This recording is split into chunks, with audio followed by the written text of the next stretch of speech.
오늘 성경 말씀은 사도행전 9장 10절부터 22절에 있는 말씀입니다. 사도행전 9장 10절부터 22절에 있는 말씀.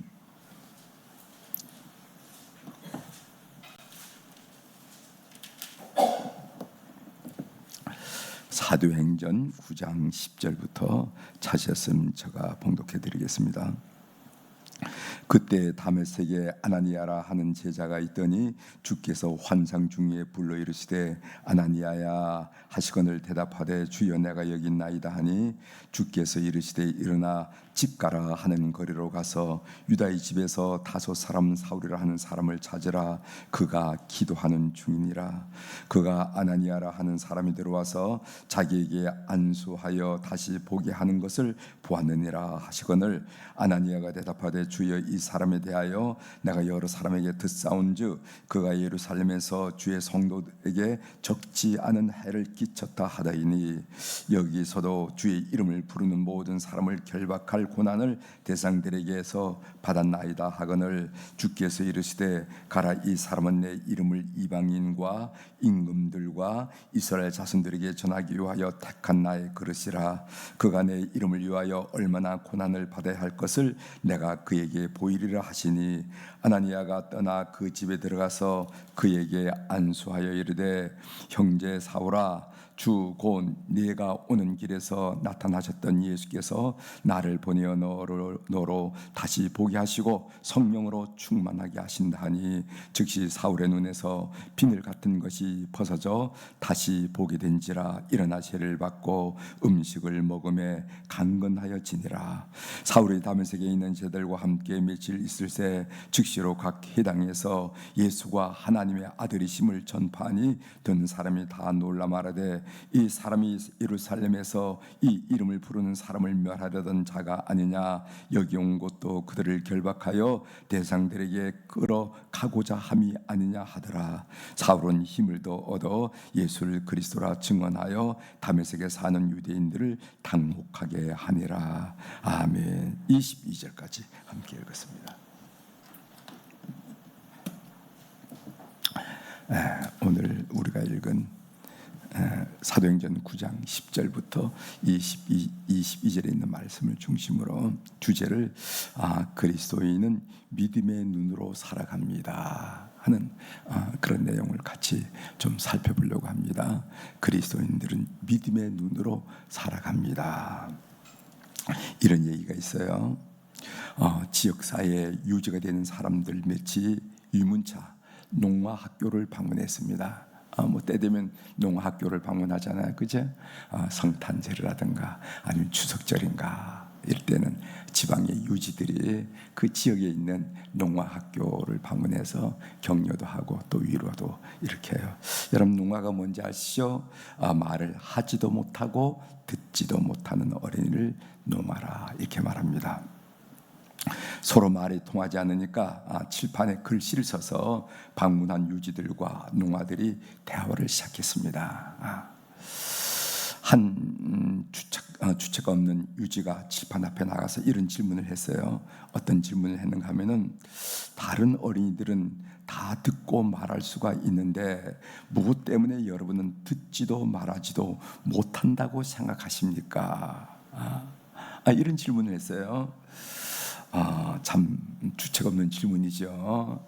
그런 질문은 정말 그런 데서는 조심해야 할 질문인데 뭐라면은 이분이 궁금했는지도 몰라요. 아이들은 어떻게 생각하는지 정말 궁금할 수도 있죠, 그죠? 그래서 다른 아이들은 다 듣기도 하고 말하기도 하는데 왜 너희들은 듣지 못한다고 생각하느냐? 아마 이 유지는 걔들에게 그 심성이 어떨까, 무슨 마음을 가지고 살까, 뭐 이런 것을 알고 싶어서 그런지도 모릅니다. 그 질문을 보자마자 교실의 분위기는 금방 가라앉고 말았습니다. 농학교 선생님도 아무 말도 못하시고 어떻게 할 줄 몰라 했어요. 한참 만에 한 농마 어린이가 나오더니까 칠판에 이렇게 썼습니다. 뭐라고 썼냐면은 우리가 이렇게 된 것은 주님께서 생각하시기에 이것이 우리에게 가장 좋은 것이기 때문입니다. 이렇게 쓰더라는 거예요. 우리 한국의 사회복지 이제 나라가 좀 살게 돼서 사회복지에 좀 신경을 쓰지만은 지금도 이 사회복지 시설의 70%가 우리 기독교에서 하고 있습니다. 70%. 그렇게 많다 보니까 이런 이야기 저런 이야기 나쁜 이야기가 나올 수도 있지만 그러나 대부분의 저희 우리 수표교회도 평택에 성육원을 운영하면서 보육원과 또 양로원을 운영하지만은 많은 사람들이 그걸 위해서 헌신하고 봉사해요. 우리 교회도 우리 교회와 또 성도들이 이렇게 거기다 하는 이렇게 도네이션 기여하는 금액이 7천만 원 내지 1억 매년 그 정도가 됩니다. 그렇게 이렇게 음으로 양으로 섬긴다 이 말이죠. 그래서 70% 정도가 사실 기독교에서 지금 우리 개신교에서 감당하고 있다는 것을 우리가 알 필요가 있어요. 아마 그런 데서 예수님을 가르쳤나 봐요. 그런 농가에서 예수님을 가르치기 때문에 아마 이 아이가 나와서 하는 대답이 우리가 이렇게 된 것은 주님께서 생각하시기에 이것이 우리에게 가장 좋은 것이기 때문입니다. 이렇게 신앙 고백적인 대답을 했다는 것입니다. 믿음의 눈으로 보면은 말 못하고 듣지 못하는 것도 하나님의 특별한 목적을 위하여 가장 좋은 것임을 깨닫고 감사하게 된다 하는 것을 우리가 살펴볼 수 있죠. 오늘 이 간단히 이야기해서 우린 두 시선을 봅니다. 하나는 이 눈을 육신의 눈만 가지고 저렇게 저 아이들은 듣지도 못하고 말도 못하는데 하고 육신의 눈으로 질문하고 질문을 받고 그 뜻을 헤아려고 하는 그런 사람이 있는 반면에 믿음의 눈, 영적인 안목이 열려서 이 의미가 하나님과의 관계 속에서 의미를 깨닫고 또 의미대로 살아가는 그런 사람도 있다는 것을 이 간단한 이야기를 통해서 우리가 알 수가 있습니다. 오늘 본문을 우리가 읽은데 이 본문은 다메섹 도상에서 사울이 부활하신 주님을 만난 후 일어난 일입니다. 그러니까 사울이라는 사람이 얼마나 열정이 대단했던지 이 다메섹은 오늘날 말하면 다마스커스거든요. 그 시리아의 수도 다마스커스인데 적지 않은 길. 제가 어디서 본 240km가 된다는가 뭐 그래요. 그 적지 않은 그러면 600리가 됩니까? 그런 적지 않은 길을 그 열정을 유대교의 소위 유대교의 이단자라고 생각하는 예수 믿는 사람들을 잡아 죽이기 위해서 결박해서 예루살렘으로 호송하기 위해서 그렇게 갔다는 거예요. 가다가 부활하신 예수님을 만나게 되잖아요. 누구십니까? 그랬더니까 너가 박하는 예수라 하면서 거기서 그 사도 그 사울이 그 부활하신 예수 그리스도를 만나는 엄청난 인격적 만남이 다마스커스 도상에서 일어났다는 것을 우리가 배웠습니다. 주님께서 아나니아란 제자에게 사울을 만나라고 명령하십니다. 이 아나니아란 제자는 어디서부터 나왔을까? 아마 마가의 오순절 다락방에서 성령님을 체험한 사람이 아니었겠는가 이렇게 학자들이 이야기하더라고요. 아무튼 아나니아란 제자에게 사울을 만나라고 명령합니다. 그 말씀이 11절이죠. 11절을 한번 체크해 보겠습니다. 11절 주께서 이르시되 일어나 직가라. 직가는 직통도로죠. 스트레이트웨이 직가라 하는 거리로 가서 유다의 집에서 5 사람 사울이라 하는 사람을 찾으라. 그가 기도하는 중이니라.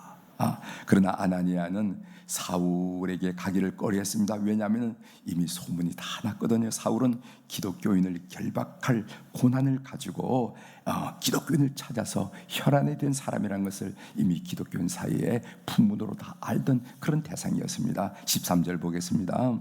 아나니아가 대답하되 주여 이 사람에 대하여 내가 여러 사람에게 듣사온즉 그가 예루살렘에서 주의 성도들에게 적지 않은 해를 끼쳤다 하더이다.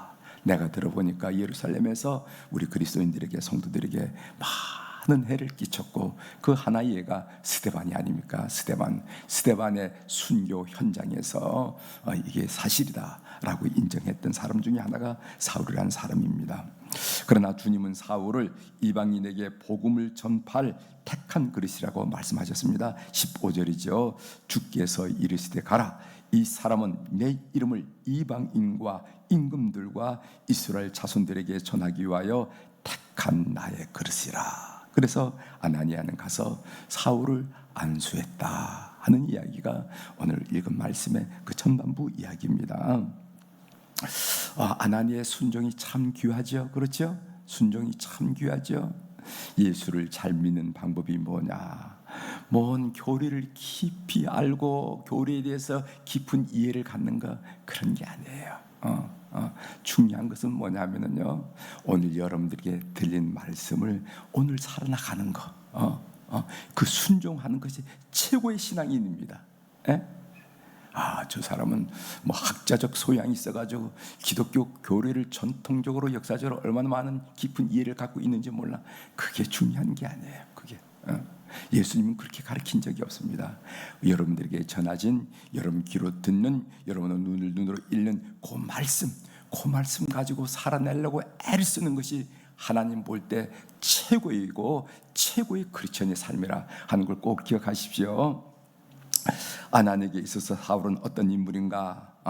꼴보기도 싫은 사람일 수도 있어요. 여러분, 꼴보기도 싫은 사람 있죠? 없나요? 교회는 없습니까? 아이고, 저 사람은 꼴보기 싫은데, 아이고, 2부 예배 나와가지고 1부 예배 나와야 되겠어. 1부 예배 나니까 2부 예배 나와야 되겠어. 있을 수 있죠?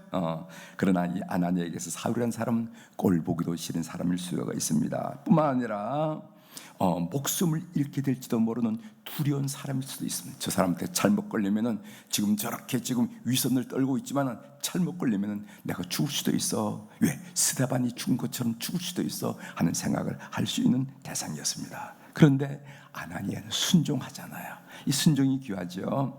그리고 여기 보면 무슨 말씀이냐면은 그는 택한 나의 그릇이라 하는 말이 있어요. 택한 나의 그릇. 이거 여러분 기억하시겠습니다. 인생을 살면서 나를 힘들게 하는 그 사람, 소위 기독교인들을 힘들게 했던 사울, 아나니아를 힘들게 했던 사울, 그 사울이 바로 택한 그릇이 되었던 것처럼 나를 힘들게 하는 그 사람은 우리가 직장에서도 만날 수가 있고, 그리고 가족 중에서 만날 수도 있고, 아니면 이웃 중에서도 만날 수 있을 거예요. 나를 힘들게 하는 그 사람이 나를 통해 부르시는 하나님의 사람일지도 모른다 하는 것을 우리가 오늘 본문을 묵상하면서 체크가 되더라고요. 여러분, 그런 믿음을 갖는 여러분이 되시길 바랍니다. 이상하게 여러분들을 힘들게 한 사람을 직장에서, 가문 가운데, 지방 가운데, 아니면 이웃 가운데 만날 수가 있어요. 뭐 주고받은 것도 없는데 이상해. 그럴 때 여러분들 마음속에 이런 지혜도 얻을 필요가 있습니다. 하나님은 나를 통해서 저 이상한 사람을 하나님의 사람으로 세우려고 하는 어떤 의도가 있을지 몰라. 왜? 아나니아를 통해서 사울을 위대한 이방인의 전도자로 세운 것처럼. 이런 생각을 여러분 하신 여러분 되길 바랍니다. 이제 여기까지가 이 전반부의 이야기예요. 오늘 제가 여러분들에게 관심 갖고 말씀 나눌 내용은 뭐냐면은 예수 그리스도를 만난 사울의 변화에 전 관심을 갖습니다. 예수 그리스도를 인격적으로 만났을 때, 예수님을 만났을 때 어떤 현상이 일어나는가?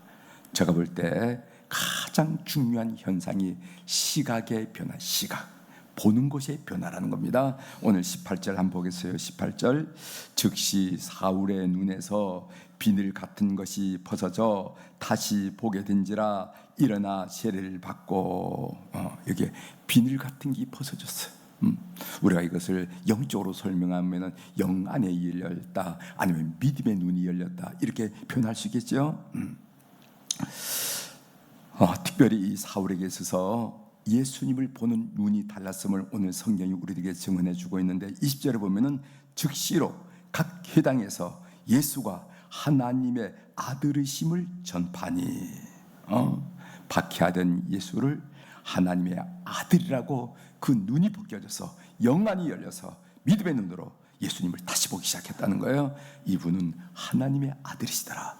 그 다음에 22절 보십시오. 사울은 힘을 더 얻어 예수를 그리스도라 증언하여 다메섹에 사는 유대인들을 탕목하게 하니라. 유대인들에게 탕목스러울 정도로, 유대인들이 듣기에 탕목스러울 정도로 예수를 그리스도라 증언하더라 하면서 이 사울이 영적인 안목이 열릴 때, 믿음의 눈이 열릴 때 제일 먼저 일어난 일이 예수님을 새롭게 보는 안목이 열리더라, 이런 말입니다. 여러분도 이런 믿음이 열리길 바랍니다. 그래서 어느 순간 은혜를 받았더니까, 어느 순간 성령의 큰 감동을 받았더니까, 제가 어제 낮에 말씀드린 것처럼, 주일에 말씀드린 것처럼 그분의 지혜가 믿어지고, 모든 문제를 풀 수 있는 그분의 지혜가 믿어지고, 모든 것을 가능케 하시는 그분의 능력이 믿어지는 거예요. 이게 영안이 열릴 때, 그리고 또 그분이 나에 대한 아무도 막을 수 없는 사랑이 믿어지는 거예요. 나를 사랑한다는 게 믿어진다 이 말이죠. 이런 영안이 열림, 믿음의 열림이 여러분들에게 있기를 바랍니다. 그래서 이제까지 사울은 예수님을 신성 모독자라고, 십자가에 죽여 마땅한 자로 여겼지만은 이제 주님을 만난 후 예수님을 하나님의 아들 그리스도로 보게 되었다 하는 것을 우리에게 보여주고 있습니다. 이처럼 예수님을 만나면은 시각의 변화가 일어난다는 것. 시각의 변화요. 여러분, 우리들이 애용하고 애독하는 데살로니가서 5장 16절 18절에 보면은 항상 기뻐하라, 쉬지 말고 기도하라, 범사에 감사라, 이것이 그리스도 예수 안에서 너희를 향하신 하나님의 뜻이니라. 여러분들이 사랑하는, 그리고 애독하는, 또 여러분의 삶에 늘 적용하는 말씀이죠. 보통 육신의 눈을 가진 사람에게는요, 기쁜 상황이 전개되면 기뻐하고 슬픈 상황이 전개되면 슬퍼하는 것이지 항상 기뻐할 수는 없는 것입니다. 이게 육신에 가진 사람의 특징이에요. 육신의 눈을 가진 사람이 볼 때는요, 기쁜 상황이 일어나면 기뻐하잖아요. 그러나 슬픈 상황이 앞에 전개되면 슬퍼하잖아요. 이게 이런 거지 항상 기뻐할 수 없다는 거예요. 또 보통 육신의 눈을 가진 사람에게는 좋으면 감사하고 나쁘면 불만을 갖게 되는 것이지 범사에 감사할 수는 없다는 겁니다. 그런데 영리의 안목을 가진 사람은 항상 기뻐하고 범사에 감사할 수 있다는 거예요. 어떤 믿음의 눈인가? 그것은 내 삶의 주권자는 하나님이시란 믿음. 그 하나님은 무슨 일인지 내 삶에 유익하게 만드신 분, 이런 믿음을 가지고 우리가 삶을 살게 되더라 하는 것을 우리 주변의 신앙을 통해서 너무도 많이 본다는 겁니다. 로마서 8장 28절에 있는 말씀, 우리가 알거니와 하나님을 사랑하는 자 곧 그의 뜻대로 부르심을 입은 자들에게는 모든 것이 합력하여 선을 이루니라. 예수님을 만나면은 이 믿음이 불현듯 내 마음속에 생기는 거예요. 그래서 아이들이 당황하고 또 손자 손녀들이 당혹스러워하지만은, 그래, 걱정하지 마라. 우리 가정을 사랑하신 하나님이 좋은 일 만들 거야. 우리 조금만 기다려보자. 조금만 기도해보자. 이렇게 말씀하고 그것을 담대하게, 그냥 말로 하는 것이 아니라 마음속에 담대함을 가지고 이렇게 선포하고 권면하고 위로하고 격려할 수 있는 이유가 뭐냐면은 이 믿음 때문에 그렇다는 거예요. 여러분, 1세기의 그리스도인들, 우리에게 그리스도인이라 한 이름을 우리에게 전해준 1세기의 초대교회의 삶을 생각해 보십시오. 그들은요, 손가락질을 당하고 핍박받으면서도 자신들을 미워한 사람들을 사랑했어요. 손가락을 당하고, 핍박을 보통 당했습니까? 화형시킬 정도로 핍박을 당했으니까. 그럼에도 불구하고 그들을 사랑했어요. 다 예수님의 본을 받아서, 스데반을 본을 받아서 화형을 당하면서 그 화형하는 저들을 용서해달라고 사랑을 고백하고 화해를 선포하고 다 죽었다 이 말이지. 이 일은. 또 그들은요, 이 세상 속에 곳곳에 흩어져 살았지만은요, 세상에 속하지 않은 사람이었어요. 그들은 하늘에 속한 사람이었습니다. 1세기 교회 예배 이야기, 그 IBF에서 나온 책에 보면은요, 그들이 얼마나 시대를 거스르고 이 시대에 같이 전복적인 삶을 살았는지 보여주고 있는 거예요. 이 초대 그리스도인들은 어떻게 했냐면은 시대를 거슬러서 세상이 다 옳다 얘기하고 이렇게만 살아야 된다고 얘기하고 이렇게 살아야 된다고 얘기하지만 그들은 시대를 거슬러 살았습니다. 가치, 전복적인 삶이라고 표현했더라고요. 가치를 전복하는 삶을 살았어. 그것이 뭐 때문인가? 예수 그리스도를 만난 새로운 시선과 새로운 안목과 믿음의 안목을 가진 사람의 태도라는 거예요. 이런 삶을 사는 우리 그리스도인들이 되기를 바랍니다. 이런 삶의 첫 출발이 되는 이 시각이 되기를 주 이름으로 축원합니다. 기도하시겠어요?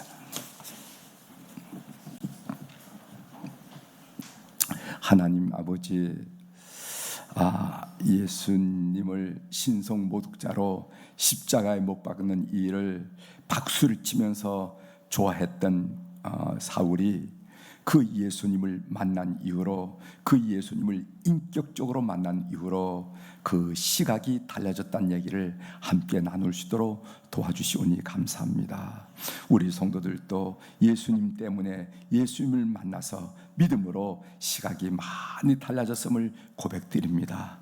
예전 같았으면 당황하고, 예전 같으면 절망하고, 예전 같으면 철 주저앉아서 울어야 될 상황이지만은, 그러나 우리는 하나님을 신뢰하고 우리 주 예수 그리스도를 나의 삶의 주인으로 여기기 때문에, 아니야, 여기에는 하나님의 깊으신 뜻이 있을 거야, 여기에는 내 삶에 좋게 하는 놀라운 일이 일어날 거야 하면서 기다리며 기도하며 주님을 바랄 수 있다는 것은 우리에게 주어진 믿음 때문인 줄 분명히 믿습니다. 하나님, 1세기의 그리스도인들, 우리에게 그리스도인이란 이름을, 별명을 만들어준 우리 그리스도인들은 참으로 같이 전복적인 삶을 살았다는 것입니다.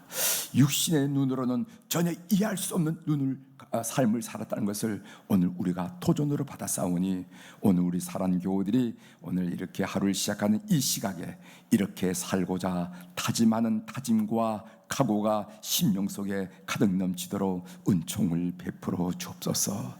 하나님, 오늘 또 우리 사랑교우들 가운데 일천번제 그리고 감상금으로 이 제단을 아버지 풍성케 하시오니 감사를 드립니다. 눈 밝으신 우리 하나님 아버지, 귀 밝으신 우리 하나님 아버지, 그들의 이름을 살피시고 그들의 사연을 통촉하여 주셔서 우리가 이 땅에 살아가면서 하나님을 저 구말 상천에 있는 존재로 인식하는 것이 아니라 우리의 삶에 구체적으로 개입하시고 섬세한 사랑을 베푸시고 따뜻한 음성을 들려주시는 그런 하나님으로 믿고 희망하고 감사하고 아멘하고 할렐루야를 고백하는 그런 물질 될 수 있도록 주께서 연락하여 주시옵소서.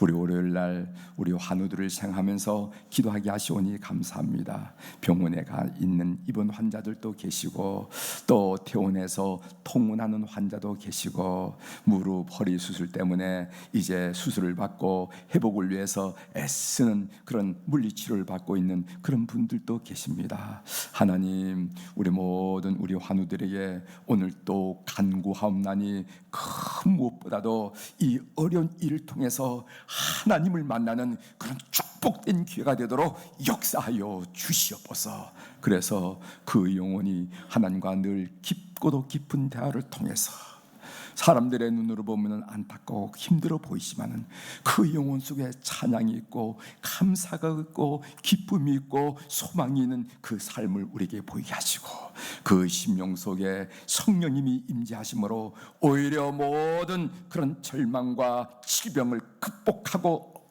누르고 예수 그리스도의 이름으로 승리한 마음자리 되게 도와주시고, 육신의 약함도 주께서 살펴주셔서 온전케 하는 역사가 우리 환우들에게 다 일어날 수 있도록 은총을 베풀어 주옵소서. 그래서 문자 그대로 영혼이 잘된 같이 범사가 잘되고 강건한 은혜를 우리 환우들이 다 누리게 도와주시옵소서. 오늘 또 하늘의 주권과 땅의 주권을 가진 우리 주님의 권세 있는 이름으로 이 새벽에 선포합니다. 내 영혼이 잘된 같이 범사가 잘되고 강건한 그 축복을 오늘 우리가 24시간 살면서 누리고 간증하고 찬양하도록 걸음을 주장하여 주시옵소서. 감사드리며 예수님의 이름으로 기도 올리옵나이다. 아멘.